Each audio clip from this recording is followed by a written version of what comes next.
Demand gen is the most underrated channel in Google Ads right now. I know this because we're actively working on over 200 ad accounts with demand gen. This has by far become one of the most reliable, top of funnel, new customer acquisition channels when it comes to Google Ads. And across the board, we're generating at least 7 figures in revenue for our clients leveraging demand gen. For example, a supplement brand that we took from $14,000 a week to $82,000 a week in spend in just 4 months. A brand that we grew from $10,000 a week in ad spend to now we're spending over $60,000 every single week. And we did this just in 30 days. Another one, a betting brand, we grew to $850,000 in spend in 40 days. You have to understand, if done right, demand gen can be basically a second meta for your brand. So that's the scale that I'm talking about. In this video, I'm going to walk you through what demand gen is and why demand gen is sitting in a rare window right now. Also, I'll discuss the 4 formats every brand should be testing, how to structure the campaigns so you can actually scale them. So by the end of the video, you guys are gonna have the entire fucking playbook of why demand gen, what is demand gen, and how to fucking scale demand gen, and how to turn demand gen into a second top of funnel acquisition channel for your business. Demand gen runs across YouTube, and that includes shorts as well. Also Discover, Gmail, and the Google Display Network. For ecom, the 2 primary things we focus on is YouTube and Discover. The key difference between search or shopping is intent. On search, someone who's actively searching and actively typing in what they want. On demand gen, they're basically consuming content, and you have to capture their attention basically mid-scroll, very similar to what you would do on Meta. A few things have changed that make this channel worth paying attention to right now. First is channel controls. The demand gen used to just be this black box. You'd spend money, had no idea what the fuck it was going to do. You handed Google your creative, your budget, and the system decided where it ran, with almost no say from you. In early 2025, Google opened that up. First in beta, then to everyone. You can now choose exactly which services your ads are on, down to even the ad group level, including control over YouTube Shorts. This is all brand new. The platform finally lets you run this like a real controllable channel. Second, the matching has improved significantly. Google's algorithm across YouTube and Discover has improved significantly with the help of Gemini-powered improvements. It's gotten much better at understanding who your ad should be in front of and when it makes sense to surface the ad as people consume the content. At the end of the day, better matching means better performance from the exact same creative and budgets. And as you saw earlier, the performance is there. Brands are spending serious money on this placement. Third one, the inventory keeps growing. Demand gen now runs across YouTube, Discover, Gmail, and the full Google Display Network. But the big one that happened this year,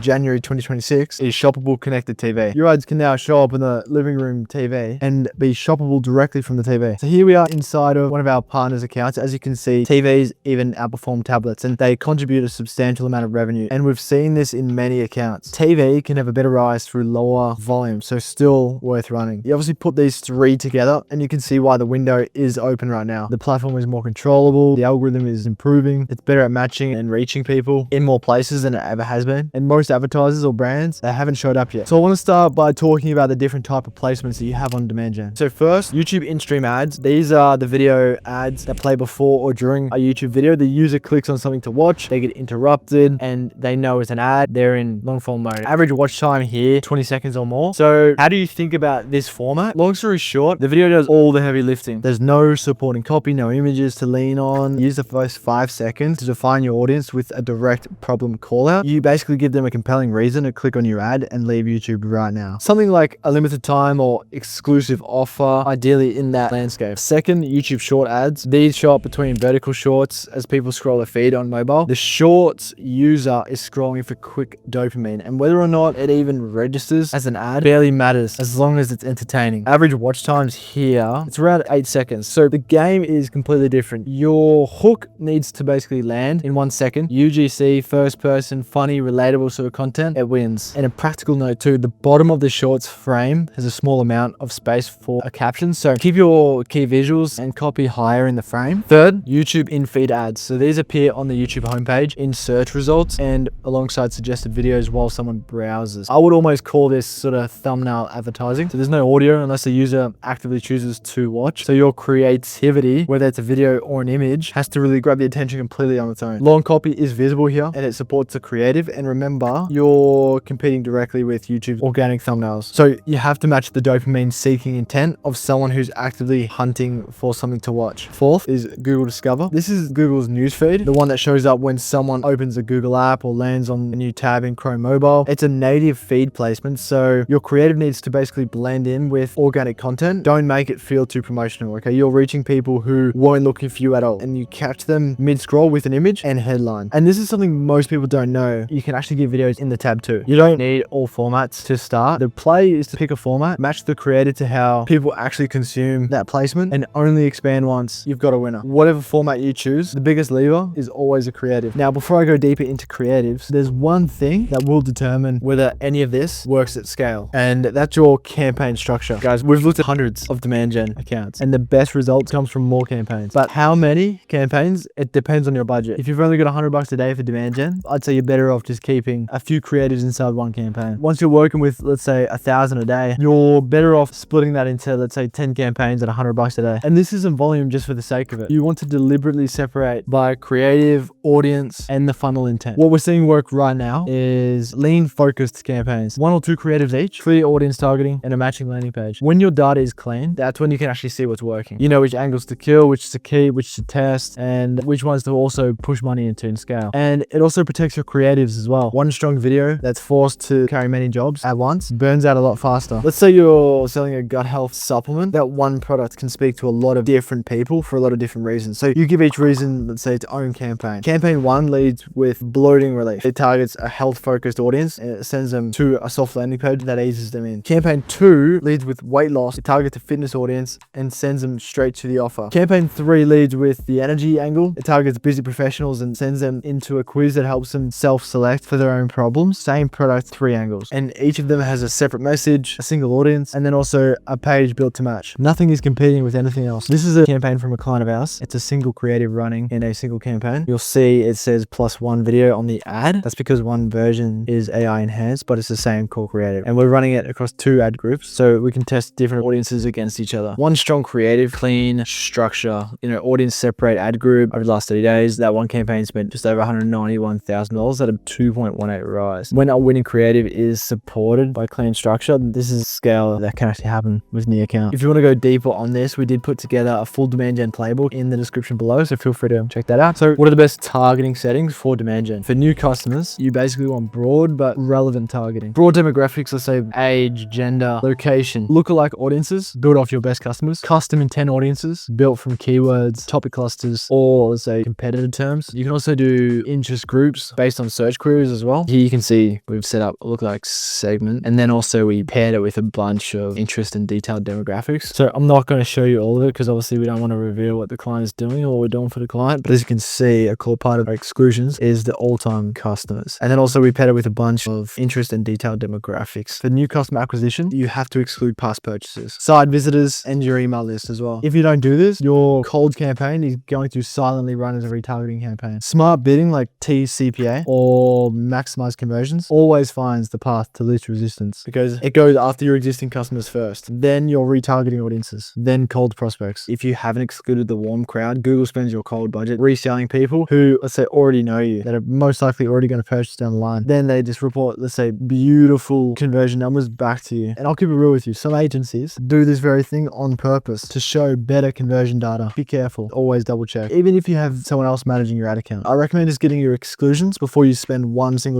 on, let's say, a prospecting campaign, aka a cold campaign. Now, sometimes reaching warm audiences is exactly what you want. Running demand gen as a remarketing play is completely valid. You're intentionally going back to people who already know you. The problem is only when you think you're testing cold and you're actually not. So get clear on which one you're running. All right, so now let's get into creatives. This is the highest leverage point in the entire channel. And the creative process starts with research. Ideally, you want to dig into, let's say, customer reviews or look at your competitors or see what your audiences are saying or understand what type of audience your customers are. Dig into customer reviews, dive into support tickets. But I want to show you 3 tools we also use to help with competitor research. So the first tool I want to show you is VidTower. You can do a lot of things here. You can filter by industry, spend level, but one of the great things you could do is actually search a specific competitor. Like this one, OmniLux, you can actually see how much they're testing in terms of video testing volume throughout the year, broken down over time. You can also see the number of views they've accumulated over time. Now, one core thing that could be very interesting is actually being able to see spend in the last 30 days. And just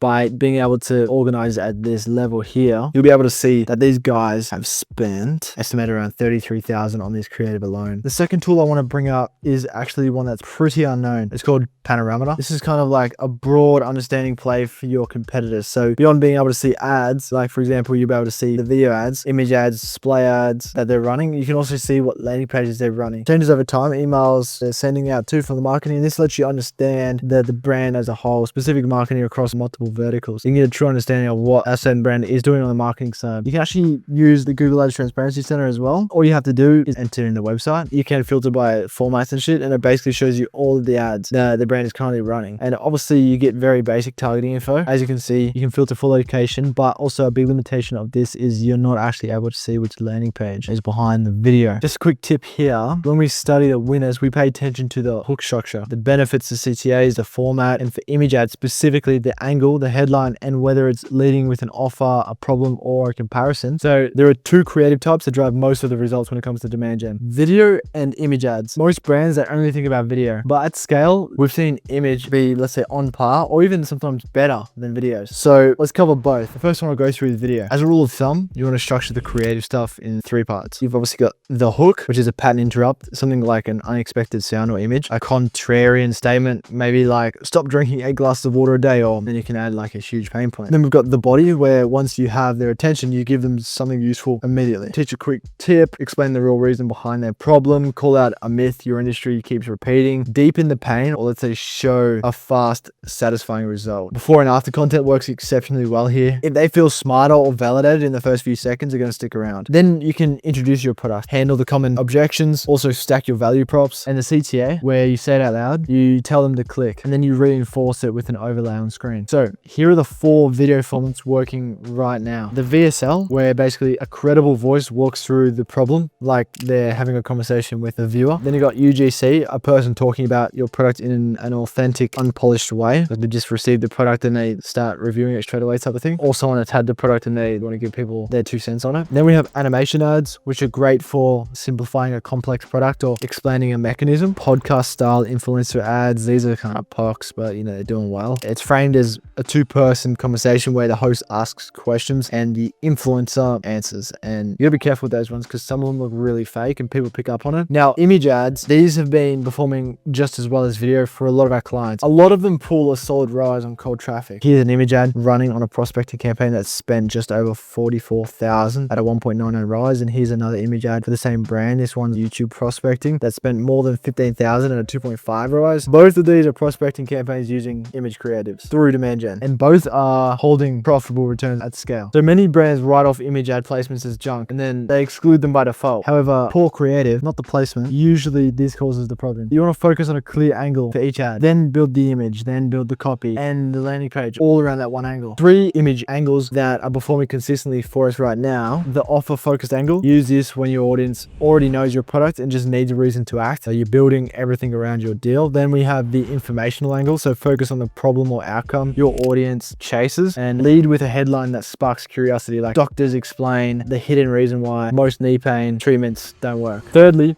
we have the comparison angle. So what we want to do is position your ad as a trusted recommendation, rank multiple products in your category, and use a headline like physical therapists are calling these 6 massages a game changer. For both the informational and comparison angles, you want to create curiosity and just draw the viewer in. Think of it like this: if you want to maximize your demand gen results, don't just run video, add image ads, build each one around a single clear angle, and you need to stop excluding the in-feed and discover placements by default. But even the best ads fall flat if it gets sent to the wrong landing page, or a landing page that doesn't make sense or isn't in line with the ad. If the buyer journey breaks, you're effectively paying money for wasted traffic. The ad and landing page, ideally, they have to match. You can't send every click to your homepage or just typical product or the best seller. The angle in the ad, it has to continue all the way to the website and the specific landing page. So here are the funnel pairings that we use: video ads or image ads into a quiz funnel, video ads into a VSL page or listicle, offer focused image or video ads into a dedicated product page or collection page that's specifically about the sale, informational image ads into an avatorial that pays off the curiosity the ad created, and comparison image ads into a third-party style comparison page that delivers on the ranking the ad promised. It all basically just comes down to continuity. If the ad makes a promise, the page keeps it. Drop someone who clicked on a curiosity-based headline onto a generic product page and you've broken the chain. They clicked on the ad, expected something completely different, they didn't see it, and then they bounced. And sadly, you paid for that wasted traffic. So I would say map every single angle to its funnel before you launch, and just make sure the message carries from the hook all the way to checkout. But is demand gen actually driving new revenue? A lot of this comes down to how Google counts conversions by default. Someone watching 10 or more seconds of your ad without clicking gets counted as a conversion, but it is tracked separately from click conversions. Google has a 3-day default engaged view conversion window, while click conversions uses a 30-day window by default. Some Some agencies extend the engaged view window to 30 days as well. So what can happen is someone watches your ad for 10 seconds, they don't click, and then they buy through a completely different channel. They do this weeks later. And if the window is extended, your demand gen campaign gets credit as an engaged view conversion. The numbers look great because engaged view conversions are included in your total conversion count by default, but you haven't actually proved that the ad drove the sale. You're seeing view through attribution, not direct response. Engaged view conversions are obviously real, but they're not the same as someone just clicking and buying. Also, if you're in supplements, subscriptions, or let's say consumables, your repeat buyers are coming back regardless. Counting these engaged view conversions towards demand gen wins can be genuinely just misleading, especially when you're trying to figure out whether to scale. So here's how to actually check what your numbers mean. Go into your campaign, hit segment, then conversions, then